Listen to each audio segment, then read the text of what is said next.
ಈ ಬಾರಿಯ ದಾವಣಗೆರೆ ಲೋಕಸಭಾ ಕ್ಷೇತ್ರದ ಭಾರತೀಯ ಜನತಾ ಪಾರ್ಟಿಯ ಹೆಮ್ಮೆಯ ಅಭ್ಯರ್ಥಿಯಾದಂತಹ ರೈತ ಮಹಿಳೆ ಶ್ರೀಮತಿ ಗಾಯತ್ರಿ ಸಿದ್ದೇಶ್ವರ್ ಅವರು ನಾಳೆ 19/4/2024 ಶುಕ್ರವಾರ ತಮ್ಮ ನಾಮಪತ್ರವನ್ನು ಸಲ್ಲಿಸಲಿದ್ದಾರೆ.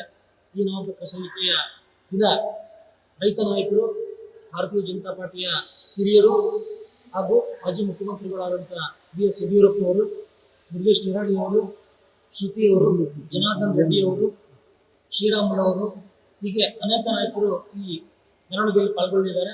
ಆದ ಕಾರಣ ಭಾರತೀಯ ಜನತಾ ಪಾರ್ಟಿಯ ಸಮಸ್ತ ಕಾರ್ಯಕರ್ತ ಬಂಧುಗಳು, ಹಿರಿಯರು ಹಾಗೂ ದಾವಣಗೆರೆ ಲೋಕಸಭಾ ಕ್ಷೇತ್ರದ ಎಲ್ಲ ಮತದಾರ ಬಂಧುಗಳು ಆಗಮಿಸಿ ಗಾಯತ್ರಿ ಸಿದ್ದೇಶ್ವರ್ ಅವರಿಗೆ ಆಶೀರ್ವಾದ ಮಾಡಬೇಕಂತ ಈ ಮೂಲಕ ಭಾರತೀಯ ಜನತಾ ಪಾರ್ಟಿಯ ಜಿಲ್ಲಾ ಅಧ್ಯಕ್ಷರಾಗಿ ತಮ್ಮಲ್ಲಿ ಕಳಕಳಿಯ ಮನವಿಯನ್ನು ಮಾಡ್ತಾ ಇದ್ದಾರೆ.